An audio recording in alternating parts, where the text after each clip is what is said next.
Hello friends, Shashi Agrawal channel के अंदर मैं doctor Shashi Agrawal welcome you all. आज का जो हमारा सब्जेक्ट है that is the Indian economic development और हमारा जो टॉपिक है that is the human capital formation. अगर आपको मेरा ये एफर्ट सही लगता है तो डू लाइक माय वीडियो, इसको शेयर कीजिए और मेरे चैनल शशि अग्रवाल को सब्सक्राइब कीजिए। दिस इज़ माई ऐप जिसको आप गूगल प्ले स्टोर से डाउनलोड कर सकते हो। ये जो ऐप है फ्री स्टडी मटेरियल और फ्री मॉक टेस्ट प्रोवाइड करती है to the student of commerce, economics and management, और काफ़ी सारे स्ट्रक्चर कोर्सेज अवेलेबल हैं। तो मैक्रो इकोनॉमिक्स का और इंडियन इकोनॉमिक डेवलपमेंट का भी स्ट्रक्चर कोर्स यहाँ पे अवेलेबल है। तो सबसे पहले हम चैप्टर करने से पहले कि human capital formation in India को अंडरस्टैंड करने से पहले these are the few terms जिसको हम अंडरस्टैंड करेंगे: human resources, human capital formation and human development. देखो, ह्यूमन रिसोर्सेज का मतलब होता है कि जो इकोनॉमी है, क्योंकि इकोनॉमी के अंदर जो ह्यूमन रिसोर्सेज हैं they are the asset for the economy, क्योंकि उनके अंदर जो स्किल्स एंड एबिलिटी होती है, जो एक्सपर्टीज़ होती है, जिसके बेसिस पे वो इकोनॉमी को ग्रो करने में हेल्प करते हैं, वहाँ पे वैल्यू एडिशन करते हैं। जैसे एक फार्मर है तो वो अनाज, क्योंकि वो बढ़िया क्वालिटी के सीड्स डाल के जो है अच्छी क्वालिटी का अनाज जो है पैदा करता है, जो कि लोगों को न्यूट्रिशियस वैल्यू प्रोवाइड करता है। उसी तरह जो डॉक्टर है उसके पास एक्सपर्टीज़ होती है कि जो भी पेशेंट है उनको किस तरह से ठीक करना है, किस तरह से जो ह्यूमन रिसोर्सेज हैं उनको हेल्दी बनाना है, उनको बीमारी से ठीक करना है। और जो फार्मासिस्ट होता है कि जो डॉक्टर प्रिस्क्राइब करता है उसके बेसिस पे वो मेडिसिन तैयार करता है।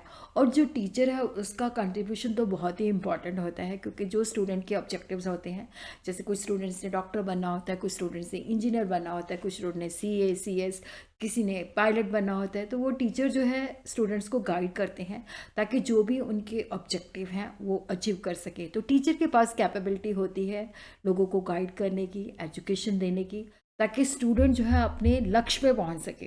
उसी तरह हम देखते हैं कि जो कंस्ट्रक्शन इंजीनियर है उसके पास स्किल एंड एक्सपर्टीज़ होती है, जिसके बेसिस पे वो बिल्डिंग बनाता है, रोड्स बनाता है, ब्रिजेस बनाता है। तो हम देखते हैं कि ह्यूमन सोर्स का मतलब होता है कि जो इकोनॉमी के अंदर हमारे पास ह्यूमन बींग्स हैं उनके पास क्या एबिलिटी है, क्या स्किल्स है, एक्सपर्टीज़ है, किस तरह से वो इकोनॉमी को डेवलप करने के अंदर वैल्यू एडिशन करते हैं। ह्यूमन कैपिटल का मतलब होता है कि पर्टिकुलर पॉइंट ऑफ टाइम पे जो इकोनॉमी है उसके अंदर जो है ह्यूमन स्टॉक कितना है और उनके अंदर ये स्किल और एक्सपर्टीज़ है। जैसे it is the sum total of skill and expertise of engineers, doctors, professors, workers of all types engaged और हैव द कैपेसिटी और engaged in the process of production. कि एक पर्टिकुलर पॉइंट ऑफ टाइम पे, जैसे हम कहें कि 31 मार्च को हमारे पास इतनी ह्यूमन कैपिटल है, तो ये एक स्टॉक टर्म है। और किसी भी नेशन ने अगर प्रोग्रेस करनी है तो वो ह्यूमन रिसोर्स के बेसिस पे ही कर सकता है। ह्यूमन कैपिटल जो है that is the backbone of any Nations progress and prosperity. Human capital formation जो है एक फ्लो कंसेप्ट है, जिसके अंदर क्या होता है कि ओवर द टाइम हम कितने ह्यूमन कैपिटल का जो स्टॉक है उसके अंदर एडिशन करते रहते हैं। तो GM मेयर ने डिफाइन किया है कि human capital formation is the process of acquiring and increasing the number of person who have the skills, education and experience which are essential to the economic and political development of a country। तो ह्यूमन capital फॉर्मेशन के अंदर क्या है कि जो लोग और ऐड होते जाते हैं कि जिनके पास स्किल और एजुकेशन है, जिसके बेसिस पे हमारा देश डेवलप कर सकता है। और ह्यूमन कैपिटल को हम किस तरह से डेवलप कर सकते हैं? देखो, उनको हम ट्रेनिंग दे के कर सकते हैं, उनके अंदर स्किल जो है डेवलप करके कर सकते हैं, उनको better education, health care facilities दे के जो है हम उनको ट्रेन कर सकते हैं, स्किलफुल बना सकते हैं और प्रोडक्टिव लेबर फोर्स के अंदर कन्वर्ट कर सकते हैं। देखो, जो हाईली स्किल्ड पीपल होते हैं उनके पास न्यू आइडियाज़ होते हैं, स्किल सेट्स होते हैं, जिसके बेसिस पे क्या होता है कि जो भी वो एरिया के अंदर काम करते हैं वहाँ पे वो इनोवेशन लाते हैं, कॉस्ट को रिड्यूस करते हैं और जो टेक्निकल इम्प्रूवमेंट है उसको लेके आते हैं। ह्यूमन कैपिटल जो है that is a stock concept. Human capital formation जो है फ्लो कंसेप्ट, जिसके अंदर चेंजेस आती रहती हैं। जैसे हम लोग कहते हैं कि 1 अप्रैल 2021 के अंदर human capital consist of 12,000 skilled worker और 1 अप्रैल 22 के अंदर इट इज़ 30,000। तो यहाँ पे ये जो एडिशन हुआ है 30,000 के अंदर, जो 18,000 का एडिशन हुआ है, क्योंकि इसके अंदर और ह्यूमन कैपिटल जो है मतलब ह्यूमन कैपिटल ऐड हुई है, तो that is human capital formation जो है डैट इज़ 18,000, जो कि फ्लो कंसेप्ट है।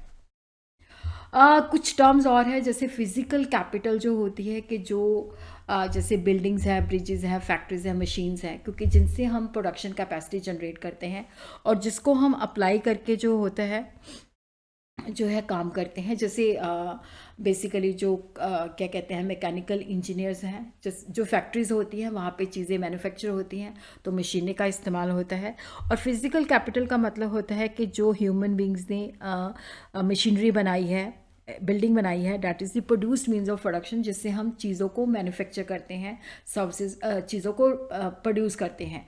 ह्यूमन कैपिटल फॉर्मेशन का अर्थ होता है कि जिसके अंदर हम जो ह्यूमन बीइंग्स हैं उनको हम डेवलप करते हैं, उनके अंदर स्किल्स को हम डेवलप करते हैं ताकि ह्यूमन कैपिटल फॉर्मेशन जो है इंक्रीज़ हो सके।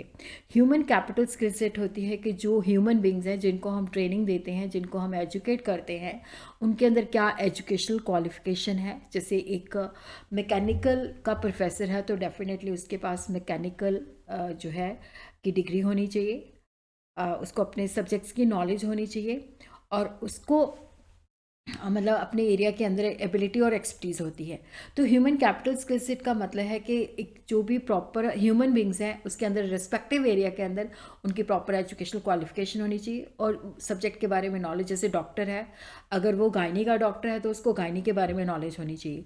तो एबिलिटी और expertise in the human source of a nation eight A point of time is called human capital.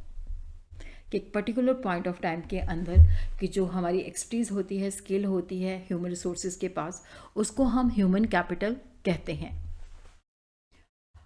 Human capital जो है that is a means to end, कि ह्यूमन कैपिटल से क्या होता है कि जो अल्टीमेटली हमने अचीव करना होता है डैट इज़ ह्यूमन डेवलपमेंट। और इसके अंदर क्या होता है कि जो प्रोडक्शन है उसके अंदर जो भी चीज़ें हम मैन्युफैक्चर करते हैं, जो भी वैल्यू एडिशन करते हैं, उसके अंदर हमारे पास स्किल है। जैसे मैं आपको सब्जेक्ट की टीच कर रही हूँ तो definitely I should have the ability and skill to teach that subject. तो इसके अंदर है कि नो हाउ एबिलिटी, कि जैसे अगर प्रोडक्शन करते हैं तो प्रोडक्शन किस तरह से करनी है, किस तरह से इनपुट को यूज़ करना है, किस तरह से उसको आउटपुट के अंदर कन्वर्ट करना है, उसकी नॉलेज होनी चाहिए। और उसी तरह क्या होता है कि यहाँ पे जब हम ह्यूमन कैपिटल को डेवलप करते हैं तो उससे क्या होता है कि हमारी प्रोडक्टिविटी इन्हांस होती है। जब हम प्रोडक्शन करते हैं तो वहाँ पे हमारे पास लॉजिक होता है कि हम पर इनपुट जो यूनिट इनपुट यूज़ कर रहे हैं तो कितना आउटपुट है, तो वहाँ पे हमारा आउटपुट पर यूनिट जो है इंक्रीज़ होना चाहिए। That is the end result, कि हमारी प्रोडक्टिविटी इन्हांस होनी चाहिए। ह्यूमन डेवलपमेंट जो है एक एंड है, जो अल्टीमेट जो भी एक्टिविटी करते हैं उसके अंदर हमारी जो मंशा होती है, जो हमारा ऑब्जेक्टिव होता है कि ह्यूमन बींग्स की डेवलपमेंट होनी चाहिए। तो यहाँ पे होता है कि जो ह्यूमन बींग्स हैं एज ए इंडिविजुअल वो वैल्यूएबल एसेट क्रिएट हो जाए, उनको अच्छी एजुकेशन दें, उनकी अच्छी हेल्थ हो। ह्यूमन डेवलपमेंट तभी अकर होती है कि जब ज़्यादातर जो इकोनॉमी है उसके अंदर लोग एजुकेटेड हैं, हेल्दी हैं और उनके पास स्किल है। स्किल और एक्सपर्टीज़ जो है एक अचीवमेंट है। वैल्यू एडिशन के अंदर तो जो कंट्रीब्यूट करते ही करते हैं, बट स्किल और एक्सपर्टीज़ भी एक अचीवमेंट है। इन एजुकेटेड मैन जिसके अंदर स्किल एंड एक्सपर्टीज़ है तो वो ज़्यादा सेटिस्फाइंग लाइफ, क्योंकि वो ज़्यादा अर्न कर सकता है क्योंकि उसके पास नॉलेज होती है। तो ह्यूमन कैपिटल जो है वैल्यू एडिशन में हेल्प करती है, और ह्यूमन डेवलपमेंट जो है जिससे हम ह्यूमन वेलफेयर को मेयर कर सकते हैं। Now we will see what are the determinants and the sources of human capital formation. तो जैसे एक्सपेंडिचर ऑन एजुकेशन, एजुकेशन जो है इसके बेसिस पे हम ह्यूमन बींग्स को डेवलप कर सकते हैं, कैपिटल फॉर्मेशन कर सकते हैं।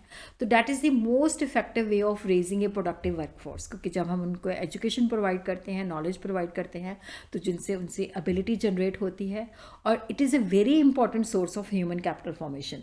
तो एजुकेशन से क्या है कि बंदे के पास नॉलेज आती है, स्किल आती है, जिसके बेसिस पे क्या है कि वो अच्छी अर्निंग कर सकता है और अच्छी सेटिस्फाइंग लाइफ जी सकता है। और ज़्यादातर जो फैमिलीज़ होती हैं वो एजुकेशन अपने बच्चों को प्रोवाइड करती हैं, लोन लेके भी करती हैं, क्योंकि यहाँ पे क्या होता है कि लोन के ऊपर जो इंटरेस्ट पे करते हैं उससे ज़्यादा उनको रिटर्न मिलती है। क्योंकि जब जिस बच्चे को हमने डॉक्टर बनाया है तो डॉक्टर को जो रेम्यूनरेशन मिलती है वो उसकी कॉस्ट से कहीं ज़्यादा होती है। तो monetary benefit of education in terms of earning of the educated person exceed his initial expenditure, कि जब हम एक व्यक्ति को एजुकेट करते हैं तो जब वो एजुकेशन लेके अर्निंग करता है, वो जो अर्निंग होती है उसकी कॉस्ट से कहीं ज़्यादा होती है। तो difference between benefit and cost जो है that is the approximation market value of human capital, कि अगर हमने डॉक्टर बनाना है उस पर कितना खर्चा आएगा, उस पर कितनी रिटर्न होगी, इंजीनियर बनाना है तो उस पर कितना हमें एजुकेशन पे खर्चा करना पड़ेगा और कितनी रिटर्न होगी। और उसी तरह एक्सपेंडिचर ऑन हेल्थ, देखो जो बीमार व्यक्ति होता है वो एफिशिएंट नहीं होता, वो ज़्यादा प्रोडक्टिव नहीं होता, वो काम सही तरीके से नहीं कर सकता।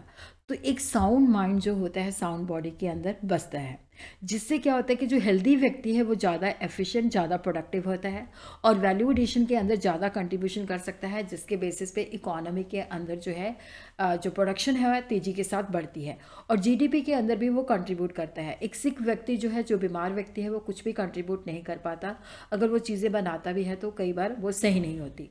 तो उसी तरह जो एक्सपेंडिचर ऑन हेल्थ है दैट इज़ वेरी इंपॉर्टेंट। जैसे प्रिवेंटिव मेडिसिन है कि जैसे बीमारियों से, जैसे छोटे बच्चों को देखो हम पोलियो की, चेचक के वैक्सीनेशन देते हैं। अभी कोविड के प्रिवेंटिव मेयर भी ये थे कि जिन लोगों को कोविड नहीं हुआ तो उनको कोविड के वैक्सीनेशन करवानी चाहिए, ताकि कोविड से फ्यूचर के अंदर हमारी प्रिवेंटिव मेयर हो सके।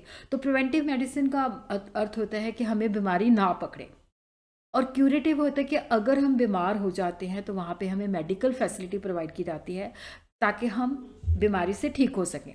सोशल मेडिसिन होती है कि जब लोगों को बताया जाता है कि हेल्दी होने का क्या मतलब है, आपको किस तरह से हेल्दी होना है, लोगों को जो है हाइजीन और सैनिटेशन के बारे में बताया जाता है।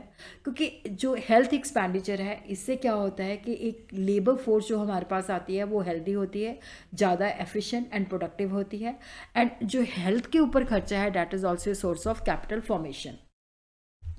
ऑन दी जॉब ट्रेनिंग, देखो ऑन दी जॉब ट्रेनिंग का मतलब होता है कि जब व्यक्ति साथ के साथ सीखता भी है, ट्रेनिंग भी दी जाती है, तो वो नॉलेज को एक्वायर करता है, उससे उसकी एफिशिएंसी और प्रोडक्टिविटी इन्हांस होती है। और उसी तरह जो firms on the job training programmes conduct करती है तो उनको पता होता है कि आज हम अपने वर्कर्स को, एम्प्लॉयज़ को ट्रेनिंग दे रहे हैं तो इसका बेनिफिट हमें ज़्यादा मिलेगा। तो form of on the job training होता है, कई बार क्या होता है कि जॉब करते हुए उनको सुपरवाइज़र के साथ अटैच कर दिया जाता है, तो सुपरवाइज़र देखता है कि वो काम सही तरीके से कर रहे हैं, उनको बताता भी है। और कई बार ये भी होता है कि वर्कर्स को दूर दराज भेजा जाता है, वहाँ पे ट्रेनिंग दी जाती है। और फर्म जो होती हैं उनको हमेशा, क्योंकि ट्रेन वर्कर जो होते हैं उनके लिए एसेट होते हैं, और उनकी हमेशा कोशिश भी होती है कि ट्रेन वर्कर्स को हमने रिटेन करना है ताकि हमारी फर्म जो है उनकी प्रोडक्टिविटी से बेनिफिट ले सके और प्रॉफिटेबल हो सके। Study programme for adult other than formal education at their primary, secondary and the university level, government and non government organisation जो है, जो अडल्ट होते हैं उनके लिए भी जो है स्टडी प्रोग्राम्स करती हैं ताकि वो भी अपने वर्क एरिया के अंदर एफिशिएंट बन जाएं, तो उससे उनकी प्रोडक्टिविटी इन्हांस होती है। तो that also becomes a source of capital formation. Migration, देखो कई बार क्या होता है कि जिस एरिया के अंदर हम रहते हैं वहाँ पे प्रॉपर फैसिलिटी नहीं होती, तो क्या होता है कि हम दूसरे जो शहर है वहाँ पे जाते हैं ताकि हम अपनी जो जॉब अपॉर्चुनिटीज़ हैं, अपनी स्किल जो है उसको बेटर यूटिलाइज़ कर सकें। तो माइग्रेशन के अंदर खर्चा भी होता है कि जैसे हम एक जगह से दूसरी जगह पे जाते हैं, शिफ्ट होते हैं, तो वहाँ पे कॉस्ट ऑफ ट्रांसपोर्टेशन भी है, और नेचुरली हम अपना गांव छोड़ के या अपना शहर छोड़ के दूसरे शहर में जा रहे हैं तो हमें डिफरेंट इन्वायरमेंट में रहना पड़ेगा, एडजस्ट करना पड़ेगा। तो that is the cost of living in different social environment. तो लोग माइग्रेट क्यों होते हैं एक जगह से दूसरी जगह? क्योंकि वहाँ पे उनको बेटर जॉब अपॉर्चुनिटीज़ मिले। और यहाँ पे हम देखते हैं कि जब हम उन एरियाज़ के अंदर माइग्रेट होते हैं जहाँ पे हमें जॉब अपॉर्चुनिटीज़ अवेलेबल ज़्यादा होती हैं, वहाँ पे हमें हायर सैलरीज मिलती हैं जो कि कॉस्ट ऑफ माइग्रेशन से ज़्यादा होती हैं। एक्सपेंडिचर एंड इन्फॉर्मेशन, अब देखो जो इन्फॉर्मेशन हमें जॉब मार्केट्स के बारे में भी चाहिए कि कहाँ कहाँ पे जॉब अपॉर्चुनिटीज़ हैं, और इसी तरह जब हमने एजुकेशन लेनी है तो कौन से एजुकेशनल इंस्टीट्यूशंस हैं जो स्पेशलाइज स्किल जो है प्रोवाइड करते हैं। और यहाँ पे क्या होता है कि ये जो एक्सपेंडिचर हम इंफॉर्मेशन पे करते हैं, जिससे क्या होता है कि हम सही इंस्टीट्यूट के अंदर जो है सही ट्रेनिंग लेते हैं और सही जॉब के अंदर जो है हमारी स्किल का यूज़ होता है। तो ये एक्सपेंडिचर और इन्फॉर्मेशन जो है that is also a source of capital formation. अब हम देखते हैं कि what is the role of human capital formation. देखो यहाँ पे क्या होता है कि जब लोग डेवलप होते हैं, लोगों की एजुकेशन इंक्रीज़ होती है, तो उससे क्या होता है कि उनके इमोशनल और मटेरियल इन्वायरमेंट के अंदर भी चेंजेस आती हैं। तो वो व्यक्ति जो होते हैं, जो उनका ट्रेडिशनल थिंकिंग प्रोसेस होता है वो चेंज हो जाता है, तो उनके अंदर growth oriented attitude and aspiration आ जाता है, और जिससे क्या होता है कि उनकी डेवलपमेंट होती है। और उसी तरह क्या होता है कि मटेरियल इन्वायरमेंट, क्योंकि अब सोसाइटी के अंदर बहुत सारी चीज़ें अवेलेबल हैं, और सोसाइटी के अंदर क्योंकि बहुत सारे लोगों को एजुकेशन मिल रही है, तो large number of skills and train workers है, और जिससे सोसाइटी और इकोनॉमी की ग्रोथ भी होती है, और लोगों का स्टैंडर्ड ऑफ लिविंग भी पहले से बेटर होता है। और उसी तरह ही high productivity of physical capital. देखो यहाँ पे जब ह्यूमन कैपिटल फॉर्मेशन होती है, तो फिजिकल कैपिटल की भी प्रोडक्टिविटी इन्हांस होती है, क्योंकि स्पेशलाइज इंजीनियर स्किल्ड वर्कर जो होते हैं वो मशीन्स को बेटर वे से हैंडल कर सकते हैं। उनको पता होता है कि हमने इनको किस तरह से हैंडल करना है, किस तरह से इनकी पर इनपुट जो है हमने आउटपुट को इंक्रीज़ करना है, जिससे प्रोडक्टिविटी भी इन्हांस होती है और पेस ऑफ ग्रोथ भी एक्सेलरेट होता है। और यहाँ पे जो बेसिकली क्या होता है कि जो ह्यूमन कैपिटल फॉर्मेशन होती है, तो लोगों के अंदर इनोवेशन स्किल भी आती है, जिससे टेक्निकल इम्प्रूवमेंट भी आती है, क्रिएटिविटी भी आती है, और ज़्यादा पॉसिबिलिटी होती है। और अगर इकोनॉमी ने ग्रो करना है तो definitely innovation is the life line of the growth, क्योंकि वो नए प्रोडक्ट्स लाते हैं, बेटर प्रोसेस फाइंड आउट करते हैं, बेटर टेक्नोलॉजी डेवलप करते हैं। High rate of participation and equality. देखो यहाँ पे जब लेबर फोर्स के अंदर प्रोडक्टिव कैपेसिटी जनरेट होती है, तो ज़्यादा कैपिटल, उससे क्या होता है कि ज़्यादा कैपिटल एम्प्लॉयमेंट होती है, जिससे क्या होता है कि लोगों को एम्प्लॉयमेंट मिलता है, तो परसेंटेज ऑफ लेबर फोर्स जो है वो इंक्रीज़ होती है, और जितना पार्टिसिपेशन रेट ज़्यादा होगा उतनी इकोनॉमिक और सोशल इक्वालिटी भी आती है। देखो कई बार क्या होता है कि जो ह्यूमन कैपिटल है उसका इम्पैक्ट क्या है, इसको मेयर करना जो होता है डिफ़िकल्ट होता है, क्योंकि यहाँ पे जैसे एजुकेशन है, हम ये देख सकते हैं कि मतलब इसको स्कूलिंग के अंदर मेयर कर सकते हैं, इनरोलमेंट रेशो के अंदर मेयर कर सकते हैं, एक स्टूडेंट मतलब इतने स्टूडेंट्स के पीछे इतने टीचर हैं, इन सारी चीज़ों को मेयर कर सकते हैं, बट क्वालिटी ऑफ एजुकेशन को मेयर करना बहुत ही डिफ़िकल्ट है। उसी तरह हेल्थ सर्विसेज को हम मेयर कर सकते हैं, बट कितनी क्वालिटी के अंदर इम्प्रूवमेंट हुई है उसको मेयर करना डिफ़िकल्ट है। So what is the relation between the human capital and economic growth. देखो यहाँ पे ये कॉज भी है और इफ़ेक्ट भी है कि ह्यूमन कैपिटल जो है जब डेवलप होती है तो इकोनॉमिक ग्रोथ करती है, इकोनॉमिक ग्रोथ होती है तो ह्यूमन कैपिटल डेवलप होती है। तो ये कॉज और इफेक्ट रिलेशन भी है। ये इकोनॉमिक ग्रोथ के प्रोसेस को स्टिमुलेट भी करता है, जिससे पर कैपिटल रियल इनकम इंक्रीज होती है, तो जिसके बेसिस पे लोगों की इनकम जनरेट होती है, तो वो एजुकेशन और स्किल के ऊपर ज़्यादा पैसा खर्च करते हैं। It means more human capital formation. तो ह्यूमन कैपिटल फॉर्मेशन जो है ग्रोथ के प्रोसेस को एक्सेलरेट करती है, और ग्रोथ जो है ह्यूमन कैपिटल फॉर्मेशन को एक्सेलरेट करता है। तो कॉज भी है और इफेक्ट भी है। तो इस तरह से हम देखते हैं कि what is the chain effect of human capital formation. Human capital formation जो कि increase in the stock of human capital है, जिससे क्या है कि फिजिकल कैपिटल की बेटर यूटिलाइजेशन होती है। जब फिजिकल कैपिटल की बेटर यूटिलाइजेशन होती है तो आउटपुट ज़्यादा बनता है, प्रोडक्टिविटी इन्हांस होती है, प्रोडक्टिविटी इन्हांस होती है तो जीडीपी ग्रोथ होती है, और लोगों को एम्प्लॉयमेंट जनरेट होती है। जब लोगों को इनकम मिलती है तो उनसे एजुकेशन और हेल्थ के ऊपर ज़्यादा एक्सपेंडिचर करते हैं, और जिससे क्या है कि ह्यूमन कैपिटल जो है उसके अंदर ज़्यादा वृद्धि होती है। तो अब हम देखते हैं कि what are the problems which are facing human capital formation. Rising population, brain drain, deficit man power planning, insufficient on the job training, and low academic standard। तो ह्यूमन कैपिटल फॉर्मेशन के अंदर क्या प्रॉब्लम्स फेस करते हैं, जैसे राइजिंग पॉपुलेशन है, brain drain, deficient man power planning, insufficient on the job training programmes, and low academic standard, जिसको हम 1 by 1 करके जो है स्टडी करते हैं। राइजिंग पॉपुलेशन, जैसे इंडिया के अंदर पॉपुलेशन बहुत तेज़ी के साथ बढ़ती है, तो जिससे ह्यूमन कैपिटल की क्वालिटी भी इफ़ेक्ट होती है, क्योंकि जब पॉपुलेशन बढ़ती है तो उसके साथ फैसिलिटी जो होती है पर हेड बहुत कम होती हैं, जैसे housing, sanitation, power supply, education, health facility. तो मतलब ये फैसिलिटीज़ बहुत कम मिलती है, तो जिसकी वजह से क्या होता है कि ह्यूमन बींग्स के ऊपर प्रॉपर एक्सपेंडिचर नहीं हो पाता, तो उनको प्रॉपरली डेवलप नहीं किया जाता, और जिससे क्या होता है कि क्वालिटी ऑफ लाइफ भी जो है ख़राब हो जाती है, और लोगों की जो कैपेसिटी है, जो स्किल्स हैं, वो भी डिग्रेड हो जाती है, उनके ऊपर भी इतना खर्चा नहीं हो पाता, और जिसकी वजह से क्या होता है कि इकॉनमी इतना डेवलप नहीं कर पाती। ब्रेन ड्रेन की प्रॉब्लम भी बहुत फेस होती है कि जितने जैसे हाईली क्वालिफाइड पर्सन जैसे डॉक्टर्स हैं, इंजीनियर्स हैं, साइंटिस्ट हैं, कंप्यूटर इंजीनियर्स हैं, तो ये ज़्यादातर डेवलप कंट्रीज़ के अंदर चले जाते हैं, माइग्रेट हो जाते हैं, जिनको हम ब्रेन ड्रेन की प्रॉब्लम कहते हैं, क्योंकि वहाँ पे ज़्यादा जॉब अपॉर्चुनिटीज़ की ज़्यादा जॉब अपॉर्चुनिटीज़ होती हैं, सैलरी ज़्यादा होती हैं, तो जिस वजह से हाईली क्वालिफाइड पर्सन जो है डेवलप नेशंस के अंदर चले जाते हैं।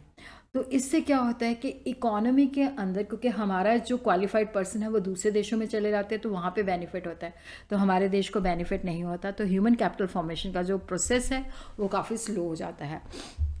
और उसी तरह क्या है कि जो मैन पावर प्लानिंग है वो भी सफिशेंट नहीं है, इनएडिक्वेट है, क्योंकि यहाँ पे जिस तरह की जॉब्स की डिमांड है उस तरह की मैन पावर ट्रेनिंग नहीं दी जाती, उस तरह की मैन पावर प्लानिंग नहीं की जाती, तो सप्लाई बढ़ जाती है, डिमांड उतनी नहीं होती, तो ज़्यादातर लोग जो होते हैं बेरोज़गार होते हैं। तो जैसे पढ़े लिखे लोग जो होते हैं, क्योंकि इतने ज़्यादा ग्रेजुएट्स होते हैं, वो अनएम्प्लॉयड होते हैं, और जिससे क्या होता है कि ह्यूमन सोर्स और ह्यूमन स्किल्स की वेस्टेज होती है। और उसी तरह जो एग्रीकल्चर सेक्टर है वहाँ पे ऑन द जॉब ट्रेनिंग नहीं होती। एग्रीकल्चर जो है that is the backbone of the growth of economy, but इसके अंदर भी क्या है कि प्रोफेशनलिज्म नहीं होता, तो इस यहाँ पे भी लोगों को प्रोफेशनली डेवलप नहीं किया जाता, क्योंकि अभी भी एग्रीकल्चर के अंदर जो ज़्यादातर है वो ट्रेडिशनल वे से ही एग्रीकल्चर की जाती है, और जॉब ट्रेनिंग प्रोग्राम भी बहुत लेस होते हैं। लो एकेडमिक स्टैंडर्ड, अभी जैसे इंडिया के अंदर बहुत सारी यूनिवर्सिटीज़ खुल रही हैं, डीम्ड यूनिवर्सिटीज़ खुल रही हैं, बट एकेडमिक स्टैंडर्ड को वो मेंटेन नहीं कर पाती, और जिसकी वजह से क्या होता है कि ना ही उनके पास इतना इंफ्रास्ट्रक्चर होता है कि प्रॉपर वे से वो लोगों को एजुकेशन दे सकें, उनके अंदर स्किल सेट को डेवलप कर सकें। तो हमारे पास क्या होते हैं, कच्चे पक्के ग्रेजुएट्स एंड पोस्ट ग्रेजुएट्स होते हैं, जिनके पास नॉलेज और स्किल्स जो होती हैं नहीं होती, और जिसकी वजह से हमारी एफिशिएंसी लो होती है, तो जिसकी वजह से क्या होता है कि उनकी प्रोडक्टिविटी और कैपेसिटी की वजह से उनको जो है अपॉर्चुनिटीज़ नहीं मिल पाती। उसी तरह मेजरमेंट प्रॉब्लम, जैसे फिजिकल कैपिटल फॉर्मेशन को बड़ी आसानी के साथ, क्योंकि वो यूनिट्स के अंदर मेजर किए जा सकते हैं, बट ह्यूमन कैपिटल को फॉर्मेशन को हम यूनिट्स के अंदर मेजर करना बहुत ही डिफ़िकल्ट है, क्योंकि जो फैक्टर्स ह्यूमन प्रोडक्टिविटी को अफेक्ट करते हैं उनको हम जो है मैथमेटिकली जो है एक्सप्रेस नहीं कर सकते, उनको हम क्वान्टिफाइबल नहीं कर सकते। और यहाँ पे सुटेबल स्केल जो है मेयर करना, जिसके बेसिस पे हम देखें कि ह्यूमन कैपिटल फॉर्मेशन को, वो भी बहुत ज़्यादा डिफ़िकल्ट है। तो एजुकेशन जो है that is essential element of human capital development. Education का मतलब है कि किस तरह से हम जो लोग हैं स्कूल और कॉलेजेस के अंदर किस तरह से टीच करते हैं, किस तरह से ट्रेनिंग और लर्निंग प्रोवाइड करते हैं, तो जिससे लोगों के अंदर नॉलेज और स्किल्स डेवलपमेंट होती हैं। तो एजुकेशन के बेसिस पे इकोनॉमिक और सोशल चेंजेस हम ला सकते हैं। अगर हम बात करें दूसरे देशों के साथ कंपेयर करें, तो जो डेवलप नेशंस हैं उनके मुकाबले में इंडिया के अंदर जो एजुकेशन है वो इतनी ज़्यादा डेवलप नहीं हुई। इवन जो लिटरेसी रेट है that is also very low.